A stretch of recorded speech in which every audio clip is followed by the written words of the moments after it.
There we go. We're gonna all introduce ourselves in a minute, but Beth and I had the pleasure of reading Mike's book. And I just wanted to say right out of the gates that we appreciated so much how candid and vulnerable and thoughtful and really insightful it was, Mike. And we know that there are so many ideas in there for leaders across sectors. And for many people on the call who don't directly work in the nonprofit sector, we suspect, those of you who sit on boards are gonna really hear some great value today. And if you're able to read the book, really gain some great insights. So we're gonna dig into that in a minute. Before we do, let me turn it over to Mike to do a land acknowledgement. Thanks, Robin, and thanks for your kind words. And it's just a joy to be able to have this conversation with both you and Beth, because you were such a huge part of the Unity journey and building the organization. So we're going to speak to that in a bit. But for me, this is really special because Harvard Business School Toronto chapter played such a big role in my personal development, and you both did as well. So I'm really thankful to be able to have this conversation in this way, which is pretty chill and informal, which to me is so meaningful. So thanks for taking the time to do this, and thanks to everyone for joining. So before we get started, as Robin mentioned, I'd like to do a land acknowledgement. We acknowledge the land we are meeting on in this is the traditional territory of many nations, including the Mississaugas of the Credit, the Anishinaabe, the Chippewa, the Haudenosaunee, and the Wendat peoples, and is now home to many diverse First Nations and Inuit and Métis people. We also acknowledge that Toronto is covered by Treaty 13 with the Mississaugas of the Credit. Why I do this personally, because I think it's so important that we acknowledge the people that have come before us and the land in which we're operating on a daily basis. Sometimes we just get right down into business and not really think about some of the places and spaces that we are both rightfully and sometimes wrongfully overtaken in the work that we do. So just to reflect on that, and it's a huge part of today's conversation of how we reflect on the impact that we're having. And hopefully you'll see that come up quite a bit. And I encourage you all to reflect on the impact that you're having in the work that you do, which is going to be a major part of this conversation. It's a huge part of the book. So before we jump right in, I know there's a few folks on the call, and I would really love to share the book with you. I know this event was free, and I love making these types of opportunities accessible. But if you are interested to get a copy of the book, I'd love to share a copy with you. I'm providing a discount to all HBS alum. So I'm pasting in the chat box how you can get a copy of that book. It's available in Kindle, it's available on audiobook. And if you get it off my website, there's a 10% discount if you type in the code HBS Unity when you're checking out. So there is the link below. And you should be able to access that throughout the event, and we'll share it again at the end. Also, $2 from every book I'm donating to Unity, just because Unity is, my everything and has been up until this point as I transition into this next chapter. So I hope you get a chance to check out the book, and we're also going to be sharing some free excerpts as part of the discussion today. So enjoy. And I'll pass it back to Robin. Mike, while we've got you, why don't you take a minute and elaborate a little bit more on you and your background? Just, quick intro.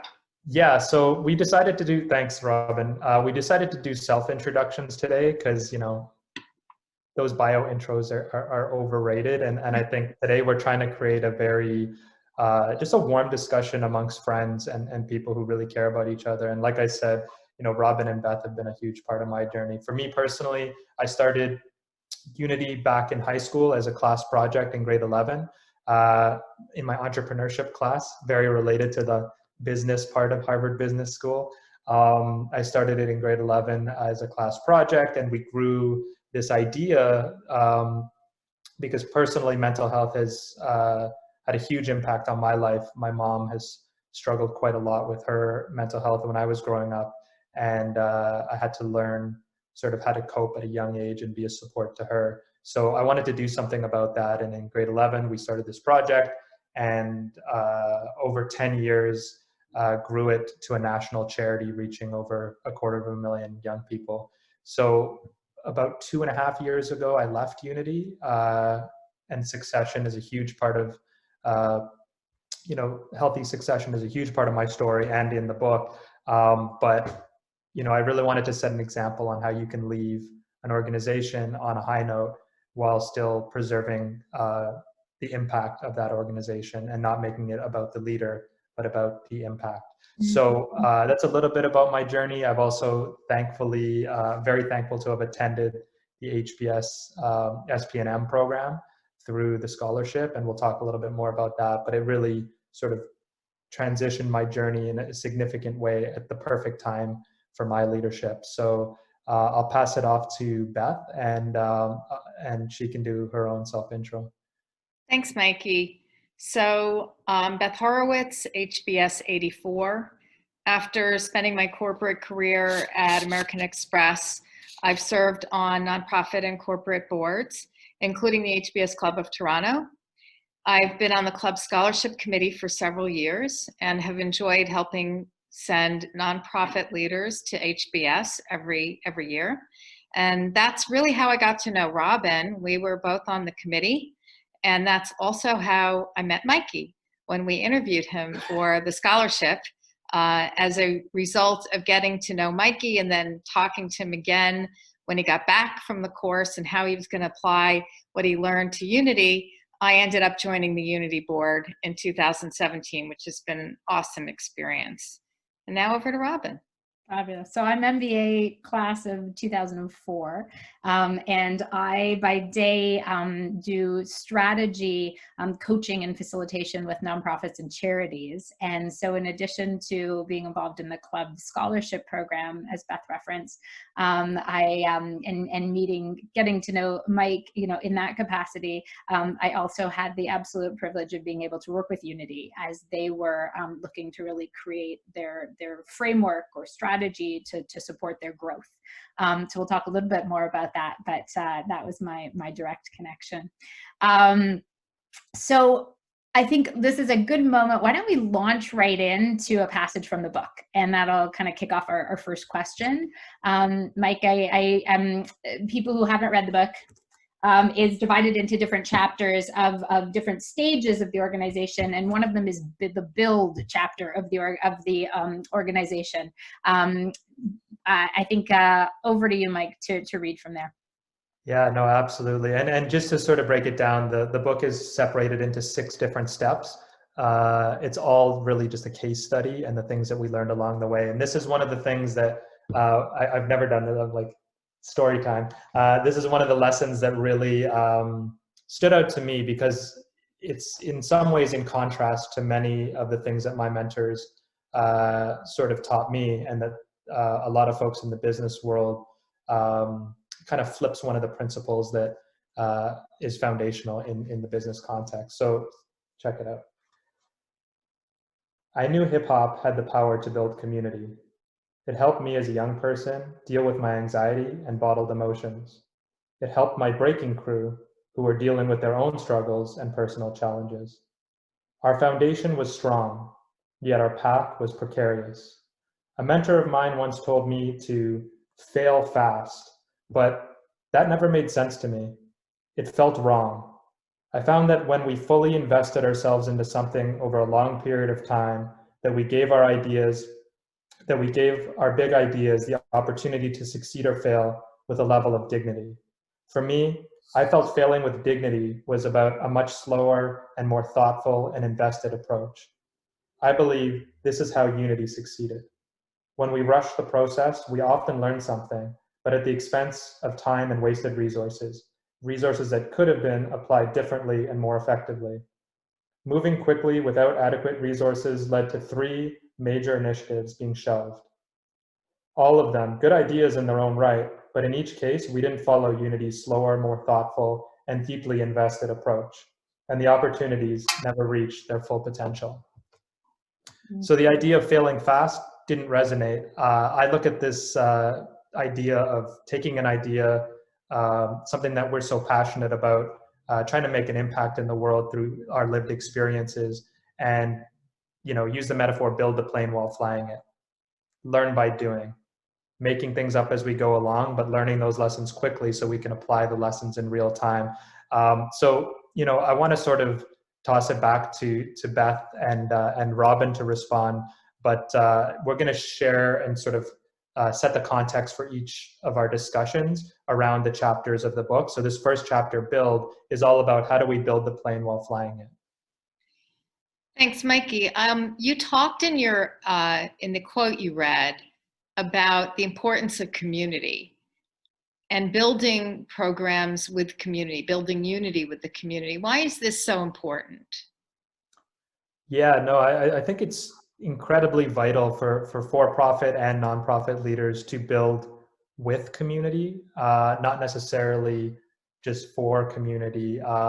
And that terminology, I think, is important. At Unity, we had this thing called Back to the Basement, where literally we'd hang out in my basement and we would bring in the entire community of anyone who wanted to contribute ideas. So we had artists, we had youth, we had teachers, parents, and we just would come up with creative solutions, creative ideas to tackle the issues that were going on in the community.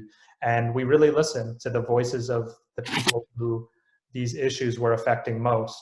And I think that's something that we don't do often enough. We're often in a brainstorm boardroom, cooking up ideas without actually involving participants, people in that process, and hiring those people as part of the team, not just in sort of a token role, but as the actual the fullness of the team is full of, like, Unity.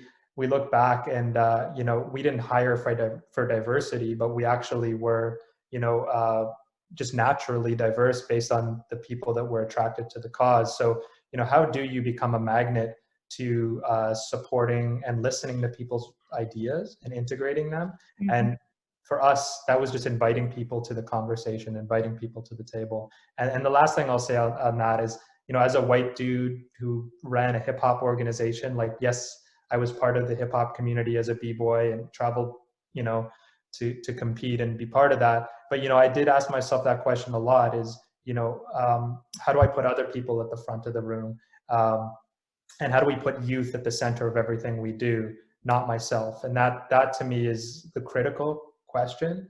And when do you need to take a step back so that someone else can take a step forward? And I think, I encourage all leaders to reflect on that question. Yeah, that's really great insight for every leader. I want to talk a bit about community as well and building trust in the community. So I'm going to talk about another one of the nonprofit boards I serve on, and that is SheEO. SheEO is building a global ecosystem for female entrepreneurs and is now in 5 countries, including New Zealand. And for the first part of the engagement in New Zealand, there was a challenge engaging the Indigenous community and getting women to apply for funding. And it took time, but eventually it was gaining the trust of the elders in the community that made all the difference. And now many of the ventures applying for funding are led by Indigenous women, which is so gratifying. Vicki Saunders, who is the founder of SheEO, said, "We are now able to build at the speed of trust." And I think this is an interesting concept for companies today. Now that we work virtually, we hire virtually, we bring on new team members virtually, we know that for the magic of innovation to happen, we have to work on building that trust virtually through deep and sincere engagement. And we're going to talk more about some of the challenges in the workplace later on, but this whole concept of being able to build at the speed of trust is one I just wanted to mention. So Mikey, does it make sense for you to maybe chime in a little bit on how you build trust in Unity? Would be good to hear anything else you want to share on that. Yeah, no, honestly, I mean, for me, it's the simple stuff, and thanks for sharing that, Beth. I really it's really just about treating people as human beings, as individuals, and not sort of blanket, sending out an email and expecting everyone to respond. Like, I would spend time with every single person and treat them as human beings. And it's funny how we go to work every day, and sometimes we forget that the workplace is filled with people, and we're people too. And it sounds, again, so obvious and so simple, but we often don't treat people like treat people at work. We forget that because we're trying to get this thing done. We have a deadline, or we have to raise some money, and we have to do all those things. But the funny thing is, when we put people first, when we put people before profits and before impact, we ended up achieving more impact and raising more money. But oftentimes we get those two things mixed up, and we say, oh, we got to raise this money and hit this impact or hit these numbers at the expense of what? At the expense of the humanity that is around the table. So, I always just treated people with respect. That was fundamental. And we got a front row seat to that, Beth and I, in really getting to witness your leadership. I love that concept, Beth, the build at the speed of trust. There was really like a thread I felt through the book too. There was another thread that people who know me on the call are not going to be surprised that I grabbed onto, and it's this notion of this abundance mindset that you talk about in the book. And we kind of themed today around innovative practices in the nonprofit sector that for-profit could bring. And I think this is like really a concept that like transcends sectors, and particularly those so often charities, are told to do more with less. It's almost like a mantra in the nonprofit sector, expected to sort of wear that like a badge of honor. How lean can we be? How much impact can we have with very little investment of resource? And one of my heroes, Dan Pallotta, who I know read your book and offered a little testimonial, which was so nice to see. He speaks and writes passionately about sort of the pitfalls of this notion of charities and nonprofits operating from this scarcity mindset and constantly being in a state of under-resourcing their work. And I was really heartened in the book to see how many examples you offered of how you actively work to counteract and really reframe that concept of unity, sort of intentionally shifting from this mindset of scarcity to abundance. So would love to just hear a couple of examples of that from your perspective. Yeah, no, thanks, Robin. And I can share. I'll start with, we weren't great at this at the beginning, and it was a bit of a chicken and an egg because we didn't have the money to pay people properly when we first started. But as soon as we could, we paid them above standard. So, it is a challenge for startups. And I do want to take a moment to acknowledge that it's actually, you're in a bit of a tough spot when you don't have the money to pay people. But we can create the case, and we did at Unity, that we have to pay people fairly, pay them benefits, support them when they need time off. And these are the funny things that, even with a small budget, we were able to do better than some of the bigger organizations in the sector. And we need to lead by example there. At Unity, we had, an innovation fund, so people believed that anything was possible. We ran programs that were in the deficit. They were in -0, but we created a fund pool that could go towards programs like that because we didn't want to cancel programs that communities were depending on. So we had to create innovative pools of funding, which we could then, pitch to donors who were very happy to support that. But I think we need to take the control back and say, we need to control that narrative, right? Like, we need to tell that story, because if we don't set the standard, then who will, right? Like, we can't be accepting the scraps, from the table. We should be baking a new pie. Yeah, and you talk in the book about this idea of speaking truth to funders, also something kind of close to my heart. Often organizations forget that funders are usually made up of human beings, and that just because you wrote something into a grant application, 6 months ago or a year ago, doesn't always mean that you're beholden to that when the context changes or the needs change, or circumstances have changed. And so I really liked all the bold examples of actually just having these really straight up conversations with funders about what's required and what you need. Are there any specific examples you want to give about that? Yeah, I mean, it's all about respect. I go back to respect. And, we had some really direct conversations with funders around what we need in a respectful way that, I think we get confused when a funder says, I want this specific thing in the proposal, which many times they did, and we needed something different. We would come to the table and say, this is what we need. What is it that you need? Is there a way that we can work together? And sometimes the answer to that is no. Yep. But that doesn't necessarily mean we need to spend money on, I mean, I use the example of Canada 150, and we chose not to go after that funding because it just didn't fit our mandate. Whereas there were some things, some sort of rules the funders had set that we went back to them and said, can we shift these expenses before the end of this project? And they absolutely said yes, and sometimes they say no, but we would ask that question before it was too late. And sometimes we walked away from funders when their values weren't aligned. I think that was the biggest thing that we did is there were some pretty big pools of money that we said no to because,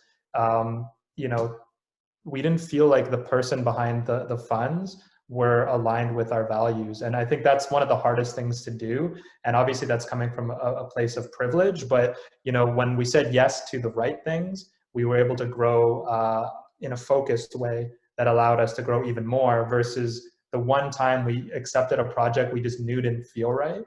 It ended up taking up like 80% of our time because it just didn't make sense and it was stretching our team in a geography that didn't make sense for us. So in real terms, be willing to say no and just be honest about what we needed. That was the one thing, like figuring out what we needed and be honest about it.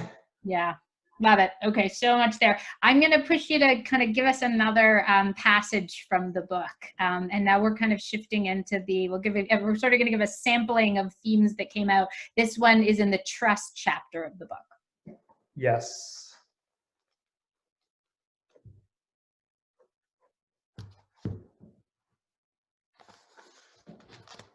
Finally, I took a deep breath, closed my eyes, and pushed the call button. He answered right away. I began explaining what I was feeling. Before I could finish my sentence, I burst into tears on the phone. I wanted to hold it together, but I just couldn't. Now I'm crying. The anxiety was pumping through my body in that moment like a blazing fire. Even before hearing what he had to say, I was already regretting calling as I broke down. He calmly responded, I'm a sack, hold on. Oh. He calmly responded, my only concern is ensuring that you are okay. The shame I had been feeling began to melt away. I'm honestly not sure what I expected. I just knew I had to tell him. I'm so thankful for Adam and the values he holds as a leader and as a human being. He made me feel safe. Sorry. I didn't plan to cry. He made me feel safe in one of my most vulnerable moments. I could see why most people never tell their bosses when they're battling mental health issues. It's beyond scary. Adam is not only my boss, but a great mentor and a true friend. He allowed me to lead by example, showing that it is okay to talk about our mental health in the work setting. So yeah, and I just want to say, this is this vulnerability that Michael shows in the book. It's real and it's refreshing and it's important. I think hopefully you'll read it because it's beautifully written. I was crying at times myself. I knew Mikey through this period that he's talking about engaging with Adam, who at the time was the chair of Unity's board. And Adam, of course, did exactly the right thing. And I think this, raises the whole question of how do we safely and effectively support employee mental health in the workplace? Mikey, perhaps you can talk about that from the perspective of also being the boss.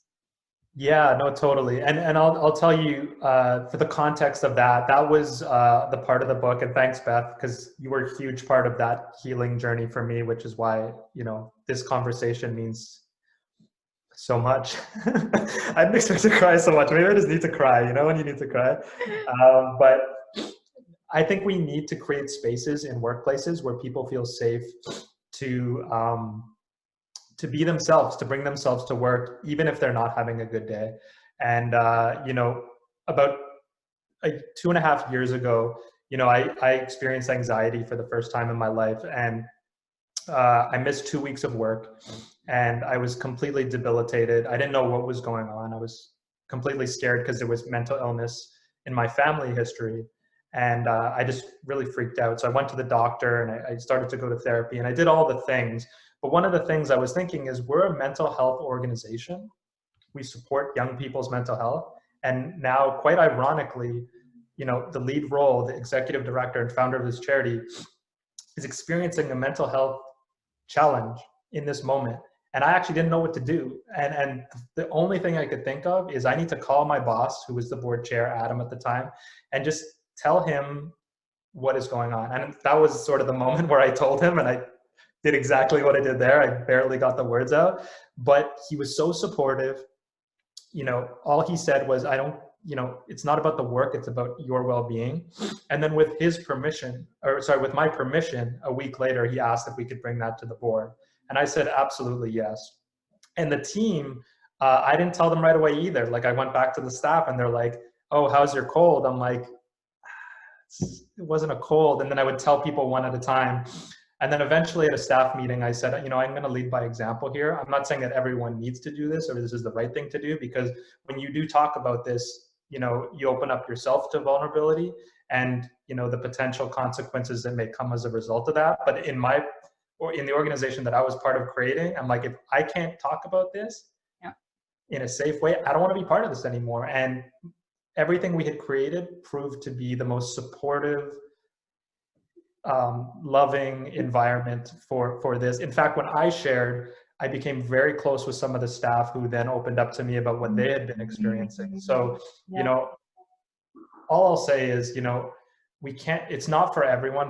I'm not saying go to your employer and start telling them everything you're feeling, but at the same time, if you are in a position of power, if you do have that role of authority, you know, really consider, if someone ever comes to you with what they're going through, how you respond in that moment, because it could be everything about how that person may share again in the future, or may close off for the rest of their life. So really, you have a big responsibility in this conversation, and really consider that. And I'm so thankful for Beth and for Adam in the way that the board responded. And you know, I couldn't be more proud to be part of the organization at that time, even though I was completely falling apart. Mike, thank you. If I could just add, you know, I think as leaders, when you do talk to your team members, particularly while we're working virtually, it is about having that connection, that deep connection, and not just being transactional about what are you working on, but saying, you know, what's going on? How are you doing? How are you feeling? That builds the trust, and that gives people the space to tell you if something's happening in their lives that you should really know about, so you can support them. Yeah. And the words you used in the book to describe some of this was this idea of like, self-care is contagious. And I really, like, you know, honor you for being that model for others, and the example you gave of then others following your lead. I think you're going to post in the chat box now, actually Charity Village included an excerpt from the book related to this concept of mental health in the workplace, and self-care is contagious. So for those who are interested in reading it, for those for whom that resonated, please do. So critical right now, and we could spend much more time for sure on talking about mental health in the workplace. I'm going to shift gears. We've had a couple of questions come in through the chat box, which is great. So for those who want to keep the questions coming, feel free, but we'll in about 10 minutes shift gears officially to some Q&A. So feel free to continue to keep track of questions you've got that the conversation's sparking. We're going to shift into the Grow chapter, and Mike's going to read a passage from that, and then we'll jump into a question or two. And I promise I won't cry this time I read this, even though you cry all you want, Mikey. It's totally cool to cry.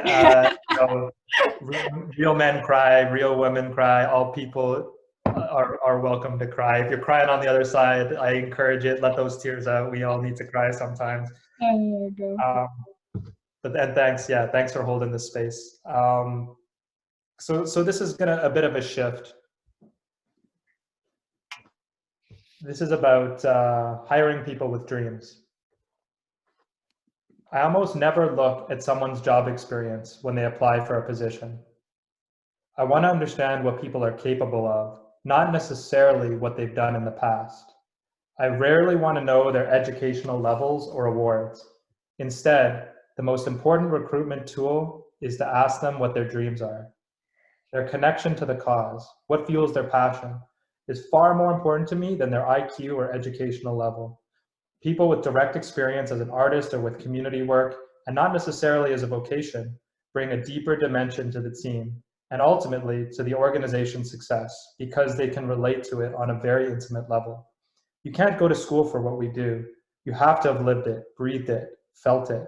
My own story is connected to Unity from multiple angles, which is why it's so easy for me to talk about, sell, and authentically do what I do. It is a part of my story and the story of so many other artists and creatives on our team. You can't capture this feeling on a resume. I had to experience their passion and challenge their commitment to know if they could add value to the Unity crew. I always told the staff and artists that they did not work for Unity, they were Unity. We strive to build a team that embodied honesty, integrity, and drive. This beat any flashy resume. So, I mean, I'm a big proponent of, and again, we naturally did this. This is just part of our DNA of hiring people based on their dreams, like people who, I don't understand this idea that, you know, you can throw someone away based on the resume. Like I would do so many job interviews to the point it was ridiculous because you don't know what you're missing when you put that resume to the side. So, you know, for me, I always challenge this idea of, you know, the traditional power dynamics in an organization that we're so used to because of, you know, the way the hierarchy is.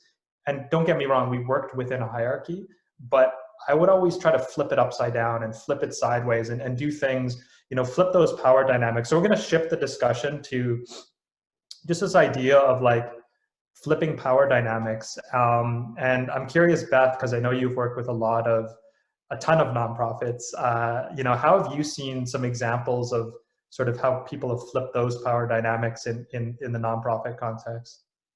Yeah, I'm going to go back to another CEO example.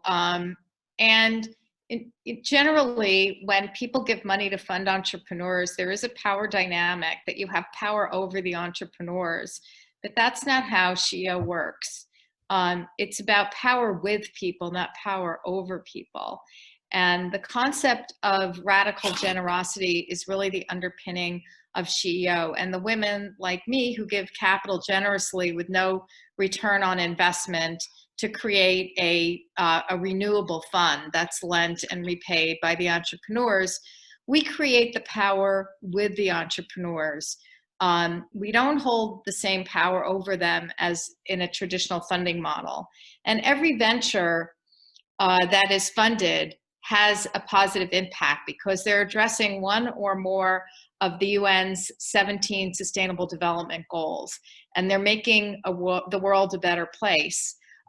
There are multiple ventures, for example, working towards zero hunger, clean water, better sanitation, and affordable and clean energy. So having impact can become just as important as how fast they grow. And I know that Robin has a lot more to say about growth and responsible growth. So over to you.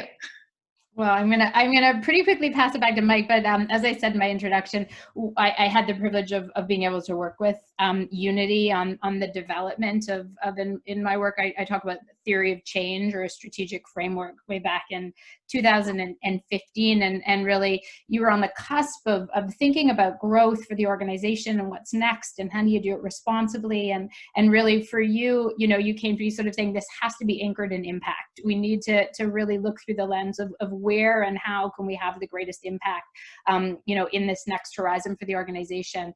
So I'd love to maybe prompt a couple of questions there. What was important about the timing sort of 5 years or so ago for Unity in doing that kind of work? And would be great to also hear a little bit more about how having kind of that roadmap served you. Yeah, thanks, Robin. And you came into my life at the perfect moment. I wasn't fishing for anything, I promise. I wasn't. No, but that's why I brought you into this conversation, because it's real, right? Like, this is why we're having this conversation with you guys, you two specifically, because you were a part of that journey, and you literally in Unity's trajectory, the first 7 years of our existence, we weren't ready to narrow our focus and really understand our impact, because we didn't know what the impact is that we were having at that point. So it actually took us a number of years of, building the plane while flying it and learning as we were going, until we knew actually this is worth growing in this particular way. Because before that, it was just a theory. It was just an idea. But until we had realized that impact, we're like, oh, we can actually grow this piece. And I said something in the book around, this model helped us fly the plane in the right direction and cross-check to ensure we stayed on course. That was our theory of change. It was just really helping us say, okay, we do all these things, we have all these tentacles, which ones are really achieving the impact that we're striving to have, and which ones are not really on par with that, and making some difficult choices around intentionality of the direction that we're going. And everything comes along with that: resources, staffing, capacity, and ultimately the programming that we offer. So, we had to make some difficult choices. And I think the one thing I'll say is anyone in a leadership role, and the thing I mentioned a million times in the book, is just self-reflection. Like, again, I'm a basics guy, like respect earlier we were talking about, and self-reflection. Like, look at yourself. When something goes wrong, try to, someone said when you point the finger, there's 3 fingers pointing back. I love that quote. I don't know who attributes it, but it's true. Like, how are you responsible for any outcome that you see through the problems that you're facing? Because as soon as you point it on someone else, you're sort of pushing off that accountability, and you're never going to get better. So for me, I always look back at myself and how do we do better? And the theory of change was the perfect framework at the perfect time. And if it happened earlier, it would have probably been too early. And if it happened later, we probably would have spent resources in ways that we could have allocated them more effectively. Look, I'm so glad you say that, but that's an interesting insight about, like, what's the right timing to do that kind of work? Like, how much, experience and knowledge do you need to have amassed to have that kind of clarity to set a course for an organization? No, I really appreciate you saying that. Okay, we could go longer on that one, but one more thing we wanted to cover, and then I see questions coming in. So it's 12:44. Let's just maybe take a couple of minutes to round this out with our last question. I'll turn it back over to Beth, and then we'll open it up to all of you. Yeah, so this is not as much a question as it is just talking about the importance of developing leaders and developing talent. And I know Mikey gives so much credit in building Unity to the amazing team he amassed.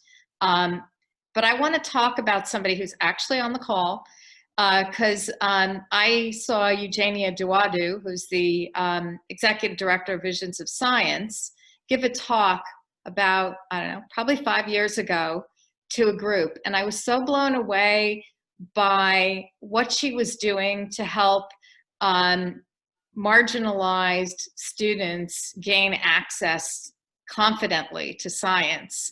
And I thought, wow, Eugenia is the type of leader that would benefit from going to HBS through our scholarship program. So I introduced myself to her afterwards and asked her about Visions of Science, and learned that we had coffee, learned that they weren't quite large enough to qualify as an organization to apply for the scholarship. So then I immediately contacted Mikey, and said, you know, Mikey, could you maybe have coffee with Eugenia and talk to her about how you got Unity to the point where it was large enough and you needed this knowledge and you could get this knowledge because, you know, I think putting the two of you together will be some sort of magic. So Mikey met with Eugenia, became somewhat of a mentor. Eugenia then grew Visions of Science, attended the scholarship, won a scholarship, attended the program, and now it's great to see that organization just go to the next level. So it's just coming back to, I guess, full circle to the role that HBS has also played in helping the nonprofit community in Toronto. It's a role that I know the club really enjoys and wants to continue for many years. So with that, I guess we'll turn it over to questions. Yeah. All I can say about that is Eugenia is a mentor to me, not the other way around. Like I look up to her, so I don't know. Like you told me to meet with her, but like the things I've learned from having the opportunity to connect with her have just been incredible. And the last thing I'll say is the scholarship, when I received it, completely transformed the way I looked at the work that I do. So, you know, one day when I, you know, win the lottery, I'm going to be donating scholarships because like we need more people taking that opportunity in this city. It's unbelievable. It's really put me onto a path of success. So if you're involved in organizations that you think we would fit, you know, we do sort of an annual application period. This year we've had a bit of a COVID pause, and we're hoping the course will go back live again, but they're still offering it virtually, so it'll be kind of next year. So stay tuned for that. And I have to, of course, say I'm a part of the Eugenia Dwelu fan club as well. And I was so inspired. I met her through Mikey that I've joined the board of Visions of Science. So for those who don't know that organization, please do check it out. And thanks Eugenia for your comment in the chat. And Mike, I loved your comment in the book where you say like, what B-boy is going to be accepted to Harvard? That somebody said that to you, which was awesome. Anyway, okay, on that note, let's open it up. Yeah, go ahead. Sorry, I just want to say these two, Eugenia and Mikey, were two of the youngest folks to ever go through the program, which is also something we're very proud of. Sorry, back to you, Robin. No, all good. Okay, so we've got a few. So maybe, Mikey, there was a question that came in earlier about your role models, and so I don't know if you've got any insights into sort of who were some of the kind of key role models for you along the way, and maybe I've got 3 or 4, so go for it. Yeah, no, for sure. And I'm going to try to bang through them as quickly as possible so we can get to everyone's questions, and appreciate everyone dropping their questions into the box. Last thing I'll say, I know as we get closer to one, some people may jump. If you don't have the book, I'm one more time pasting it in the link there on how you can get it. Please check it out. Please check it out. I'd love to have a conversation with you on what you think of it. That's the last time I'll promo it, I promise. In terms of mentors, honestly, I spend a lot of my time meeting people. I meet every single person who reaches out to me. It in some ways probably was to my detriment, and you know why I burnt out towards the end. But it's in other ways I look at it as the most important part to Unity's growth, of really getting mentorship from everyone that I could access, whether it be a teacher in a school, a young person in the community, or the president of a bank. Like I have something to learn from everyone on earth. I believe that truly. And I have a long list of mentors that I still call on to this day. And, any way I can get access, I will, politely, and politeness and perseverance, that's how I get in touch. And if people ignore me, they ignore me. That's fine. But I've developed a network of people who, I care deeply about, and I wouldn't have been able to do any of this without all of these people. So I really did nothing except, bring a bunch of people together, and that was the magic. So sponsorship, fundraising, budgets, evaluation, different parts of evaluation, theory of change, impact measurement. I have so many people that I depend on for this information, and I'm like a sponge. Like I'm really willing to learn from others. Thank you.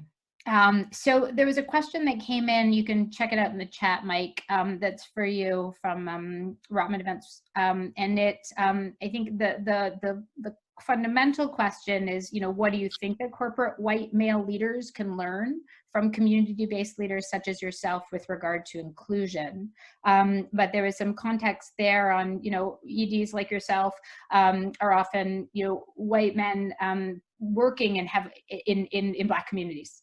And so, I feel like also in that commentary, what are some of those strategies that you think leaders do and can deploy to really, check their privilege and really operate effectively in that context?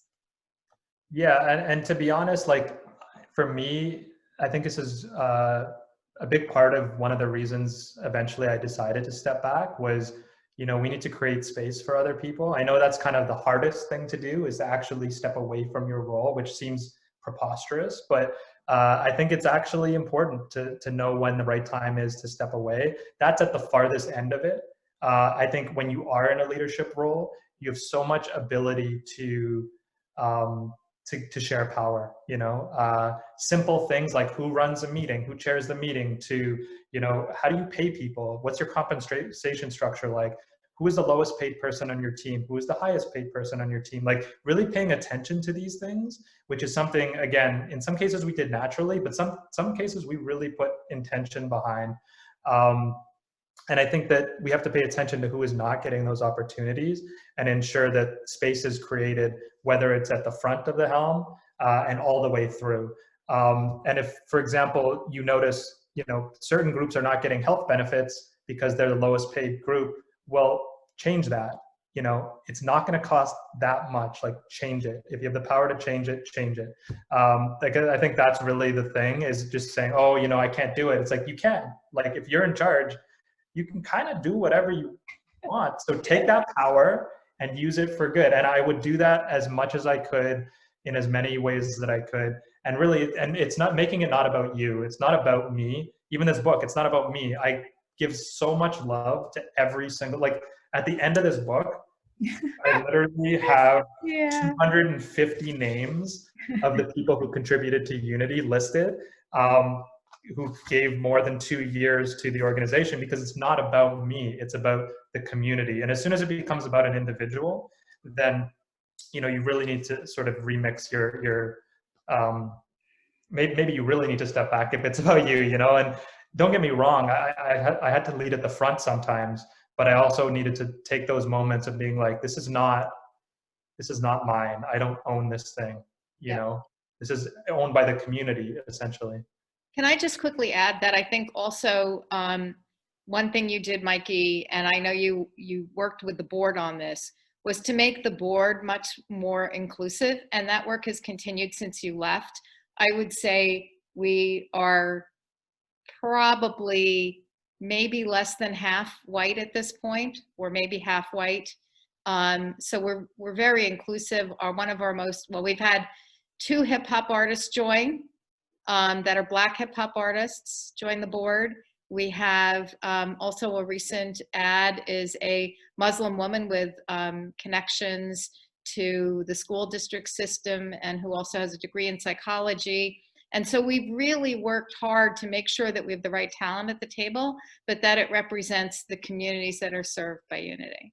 Yeah. And I think that drives change all the way through. Yeah.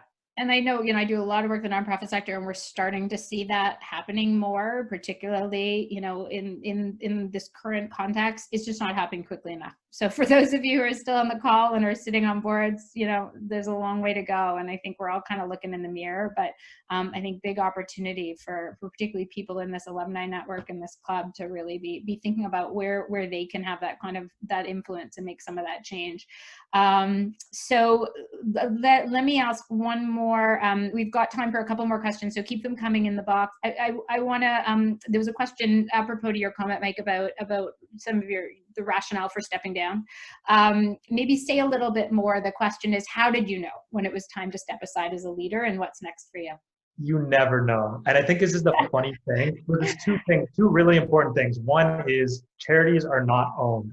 I did not own Unity, although I was part of the founding team of Unity. So really, really important distinction that sometimes the business world doesn't really appreciate the depth of what that means, because you're not selling a business.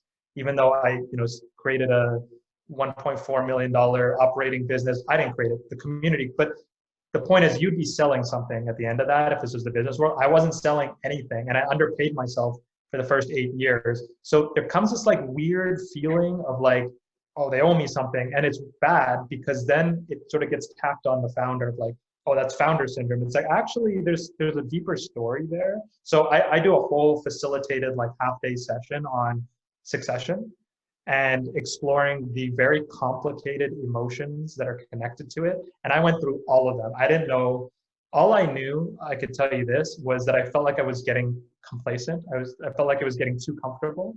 And that to me was a red flag, because my grandfather always used to say the easy way is the wrong way. So I knew this is getting easy. And in the book, I actually talk about at one of the festivals, which is like the busiest time of the year, it's the same week that Pokemon Go came out on phone. It's a silly game, like virtual reality. And I was in the alleyway catching a Pokemon, and the festival coordinator caught me. He's like, "What are you doing?" I'm like, "I'm catching a Pokemon." And I said it to him, and he's like, what? And it was the moment, one of the moments where I realized like my heart is not in this right now. Like I'm ready to move on. And it wasn't crystal clear. I was about to take a sabbatical, to be honest. But then I said, you know what? Whatever is telling me to take a sabbatical is the same thing as telling me to leave. I need to take the full leap. And I didn't have a plan. I didn't have a job after this. I just knew that I wanted to make an impact beyond Unity. And I had to step away from all the things that I was comfortable with. So there's so much to that question. It's hard to. There was kind of a follow-on question that came through that said like, how do you think about setting up future success? They said companies fail when heroes, CEOs leave. So, how do you avoid leading a vacuum is how I read that one. Yeah, be generous. Acceptance is a big thing. Learning to find acceptance in the new reality of your life. There's this great report that I often reference called The Leadership in Leaving. I love it. I was actually dreaming of this graph, and then I saw it in their book. I'm like, this is better stated than I ever could. The Leadership in Leaving. There's 2 circles. They're like, it's a Venn diagram. One circle is, what do I need as a leader? What do I need as an individual, as a person? Finances. I want to feel productive. I want to feel, like I'm valued as a human being. Then the other side is, what does my organization need? They need funding, sustained funding. They need a team that's, got a clear vision and purpose and a great board. And where do those things interact? Like, where do my needs and the organization's needs interact? And where do they actually not? Where are they different? Yeah. And I think like reflecting on that for yourself is such an important thing that I did a little bit too late. So I encourage people to start planning succession, thinking about it before they're planning and thinking about it. Because once you start planning and thinking about it, there's usually a reason, there's a crisis, there's, God forbid, a health thing. And I really push people to say, start 5 years before you're even planning it. Start 10 years. Even if you've never thought of it, start planning now. Because we all die, like we're human beings. So if we're not planning it, it's just going to happen to us. And then it's a shame when, organizations fall apart because, it's too dependent on one individual. The last thing I'll say is, bring people into meetings, don't lead everything. Step back to the question before, like actually put people in leadership positions when doing fundraising, when doing pitches, when doing programming, like so that you're not needed. Because when you're needed, then there's a problem. There's a big problem. And I loved in the book you tell this. Oh, sorry, Beth, I cut you off. I had a note saying that the promo code's not working, Mikey. So yeah. Oh shoot. Just wanted to make sure you knew that. It's okay. Maybe there's a way we can get an email out to all the participants through Sachin with a new promo code after the event. So we'll work on that. Yeah. I'm so sorry. Yeah, we saw your note. Perfect. Yeah, Sachin saying he's happy to do that. And it just on that note, what I was going to say, Mike, is you tell a story in the book about like leaving the room. Like sometimes you can't, if you're even in the room, it's hard to create space for other people, but you would just talk about like putting the youngest person in charge or the newest person in charge and then walking out. And I thought that was so powerful. Okay, I know we're at 1 o'clock. Everybody, thank you so much for joining. A good chunk of you stuck it out to the end. Big thank you to Beth and to Mikey and behind the scenes Sachin from the club for organizing it, and for the club for kind of giving us the space to do this event. It was a bit unconventional for a typical HBS event, and hopefully we can do more like this, these intimate, heart-filled kind of events. So send us your feedback and let us know how it went for you, and we'll follow up with an email with more about the book. But really enjoyed it. Thank you, everybody. Thanks. Have a wonderful afternoon.